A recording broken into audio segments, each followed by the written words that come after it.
നിയമം അറിയത്തില്ലെങ്കിൽ പിന്നെ ചെയ്യുന്നേ. അത് ആശുപത്രിയിൽ ഡോക്ടറെ കാണാൻ കൂപ്പ് എടുക്കാൻ 7 മണി. അങ്ങനെയാണ് ഞാൻ ഇന്നലെ രാത്രി ഇവിടെ വന്ന് കിടന്നല്ലോ. ഞാൻ കിടക്കത്തില്ലേ? അത് ഇന്നലെ രാത്രി അല്ലെങ്കിൽ അവർ പറയണം നോമിനേഷൻ സ്വീകരിക്കുന്നത് ഭരിക്കുന്ന പാർട്ടിക്ക് ഒന്നാമതും പ്രതിപക്ഷം രണ്ടാമതും.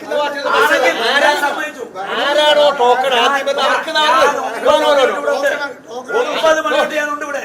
CCTV പരിശോധിച്ചോ? അതിപ്പോ ആശുപത്രി ടോക്കൺ കൊടുക്കാൻ രാവിലെ അല്ല, പിന്നെ തലേന്ന് രാത്രി ഇവിടെ ഒന്ന് കിടന്നാ പോലെ ടോക്കൺ വാങ്ങിക്കാൻ. 10 മണിക്കാണ് ഓഫീസ് തുറക്കുന്നത്. 10 മണിക്കല്ലേ ടോക്കൺ വാങ്ങിക്കേണ്ടത്?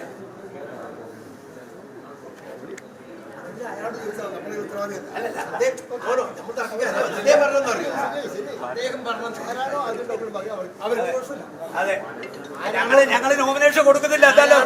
ഞങ്ങള് കൊടുക്കുന്നില്ല നോമിനേഷൻ. അങ്ങേര് നിയമം വിട്ട് പെരുമാറിയാൽ ഞങ്ങൾ കൊടുക്കുന്നില്ല.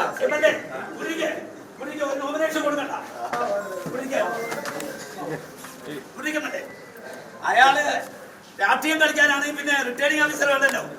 ഭരിക്കുന്നവർക്ക് ആദ്യം കൊടുക്കട്ടെ, പ്രതിപക്ഷം രണ്ടാമത്. ഇരിക്കെ MLA ഇരിക്കെ. 4 പേര് അറിയട്ടെ. ഞാൻ 9 മണിയോട് ഇരിക്കുന്നത്.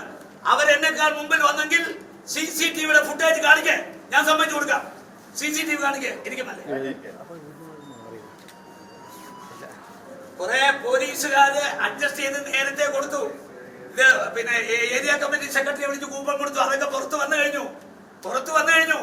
രഹസ്യമായി 10 മണിക്ക് ഓഫീസ് തുറന്ന് കളക്ടർ പേര് വിളിച്ചില്ല. ഒന്നാമത്തെ ആള് രഹസ്യമായി പോലീസിനെ കൊണ്ട് കൂപ്പൺ കൊടുത്തു കഴിഞ്ഞു. മര്യാദകൾ കാണിക്കുന്നു.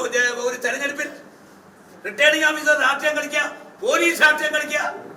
പറഞ്ഞാൽ മതി, ഭരിക്കുന്നവരെ കൊണ്ട് ഞങ്ങൾ ആദ്യം കൊടുപ്പിക്കൂ. റൈറ്റ്, ഞാൻ സമ്മതിച്ചു. 10 മണിക്ക് കളക്ടർ ഓഫീസ് തുറക്കും. ആരാണോ ക്യൂവിൽ നിൽക്കുന്നത് അവർക്ക് ഒന്നാമത്തെ കൂപ്പൺ. 9 മണിയോട് ഞാൻ ഇവിടെ ഉണ്ട്. 9 മണി നോമിനേഷൻ കൊണ്ട് ഞാൻ 9 മണിക്ക്. ഏറ്റവും പുതിയ വാർത്തകളും വിശേഷങ്ങളും വിരൽ തുമ്പിലറിയാൻ സീ മലയാളം ന്യൂസ് എല്ലാ ഡിജിറ്റൽ പ്ലാറ്റ്ഫോമുകളിലും ലഭ്യം.